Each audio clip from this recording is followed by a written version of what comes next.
Alhamdulillahi Rabbil Alamin. Wassalatu wassalamu ala sayyidil khalqi Muhammadi wa ala alihi wa sahbihi ajmain amma ba'd. Assalamu alaikum wa rahmatullahi ta'ala wa barakatuh. Good day, everyone.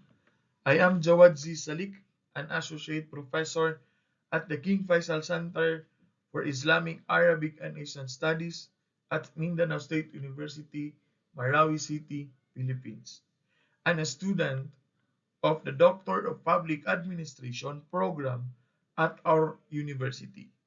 It is an honor to present today at the 7th International Research Conference on Multidisciplinary in Social Sciences and Technology. My presentation is titled Institutionalizing the Sharia Supervisory Board at Mindanao State University, Philippines, a strategic model to support Islamic banking compliance under Republic Act number 11439. This study focused on addressing the gaps in Islamic banking governance in the Bangsamoro Autonomous Region in Muslim Mindanao or BARM through the establishment of a Sharia Supervisory Board at Mindanao State University, Marawi City, Philippines. This research aimed to address the regulatory and governance gaps in Islamic banking within VARM by institutionalizing a Sharia Supervisory Board at IMISU. Using a mixed methods approach, I combine survey data with qualitative insights from stakeholders, including policymakers, academics, and Islamic banking practitioners. Findings revealed that such an institution could enhance compliance, promote collaboration between academia and the financial sector, and contribute to BARM's socio-economic development. However, challenges like resource limitations and stakeholder variability remain. Ultimately, the study presents a strategic framework for integrating academic institutions into the governance structure of Islamic banking, fostering trust and economic growth. Islamic banking is a critical driver of economic development in regions with significant Muslim populations, such as VARM. However, strict adherence to Sharia principles is essential for its success, and governance gap hinder its full potential. This study explores the rules of Mindanao State University as a leading academic institution in VARM to bridge these gaps by leveraging its academic resources. MSU can create a governance framework that aligns with Republic Act number 11439, which provides the legal foundation for Islamic banking in the Philippines. This study is motivated by the need to address these gaps and build trust in Islamic banking and finance or overall the Islamic finance. The key problem is the lack of robust Sharia governance structure in VARM. Despite the legal foundation of Republic Act number 11439, implementation gaps persist, limiting trust and compliance in Islamic banking. This study proposed establishing a Sharia Supervisory Board at MSU to address these challenges. Our objectives include developing a feasible and sustainable framework for compliance, promoting collaboration among stakeholders, and fostering socio-economic development tailored to BARM's unique cultural and economic landscape. By bridging academia and finance, this paper aimed to create a model that not only benefits BARM but also serve as a replicable framework for other regions. The primary issue addressed by this research is the absence of comprehensive Sharia governance environments in relation to Islamic banking and finance sector. Although Republic Act number 11439 provides a legal framework, operational and regulatory gaps hinder its implementation. This lack of trust in financial practices affects participation, particularly among community seeking Sharia compliant solutions. Additionally, stakeholders have varying levels of awareness and expertise in Islamic finance.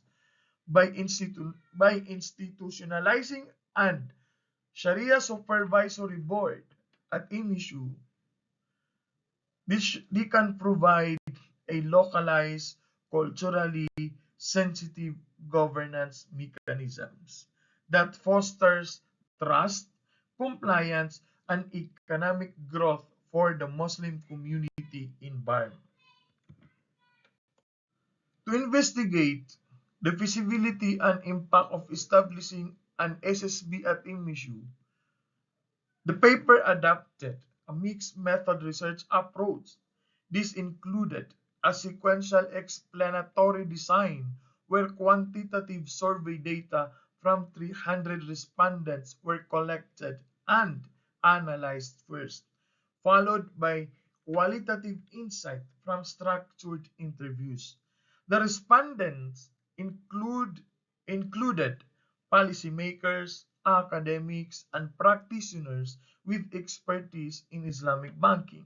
The mixed methods approach allowed the paper to capture a comprehensive understanding of stakeholder perceptions, challenges, and opportunities related to institutionalizing Sharia compliance in BARM or institutionalizing a Sharia Supervisory Board at Mindanao State University. Data collection involved surveys with closed-ended and Likert scale questions for statistical analysis, alongside in-depth interviews for qualitative insights. Ethical considerations were integral to the study, with informed consent and confidentiality maintained throughout. Data analysis combined descriptive and inferential statistics for quantitative data and thematic analysis for qualitative findings. Limitations include resource constraint, and the focus scope on emission and burn, which may affect broader applicability. Nevertheless, the methodology provided robust findings to support our proposed framework for Sharia Supervisory Board. Result and discussion of the research paper. The establishment of an SSB or Sharia Supervisory Board at Mindanao State University is feasible, aligning with Republic Act number 11439 and addressing the regulatory gaps in Sharia governance. MSU's role as an academic institution positions it well to collaborate with financial regulators like the Bangko Sentral ng Pilipinas and the Bangsamoro Transition Authority.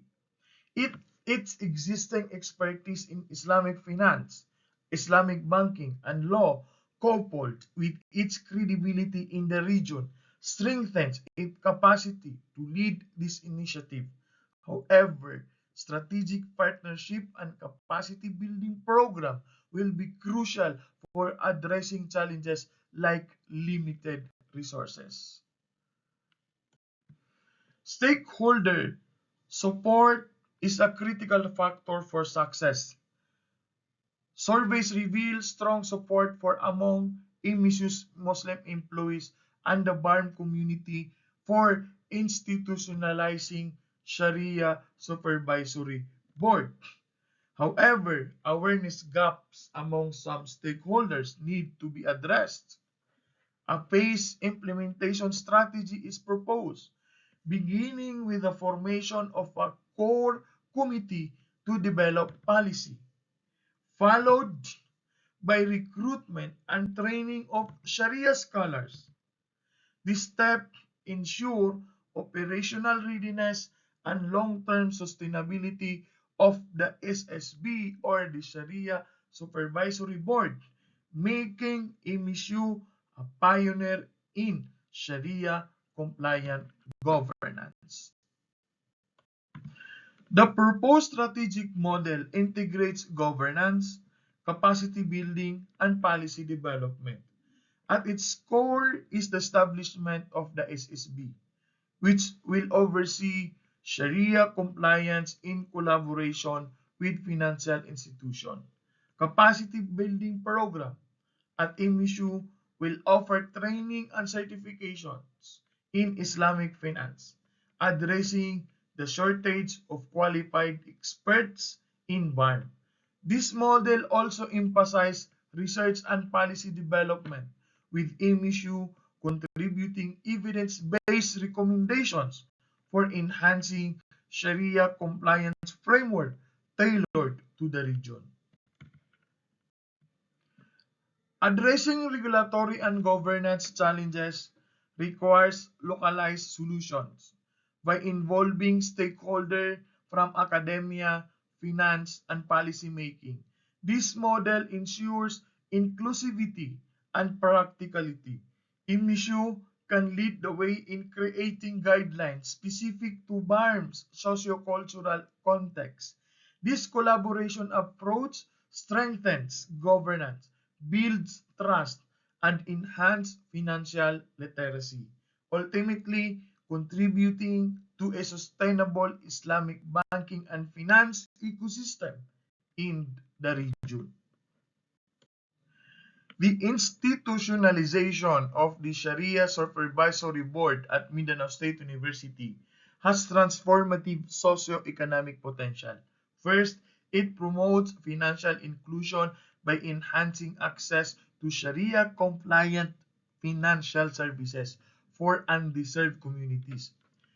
Survey data showed that 65% of the respondents were willing to use the services if they were accessible and affordable. The SSB would ensure transparency and trust, encouraging participation in the formal financial system, which is vital for reducing poverty and fostering economic growth. Cultural alignment is another key benefit. Financial practices in BARM must respect Islamic heritage and local traditions. The Sharia Supervisory Board at the Mindanao State University would serve as a custodian of these principles, ensuring that Islamic banking and finance initiatives are well received by the community. Through outreach programs and customized financial products, the SSB would not only align with cultural values but also build awareness and trust in Sharia compliant practices.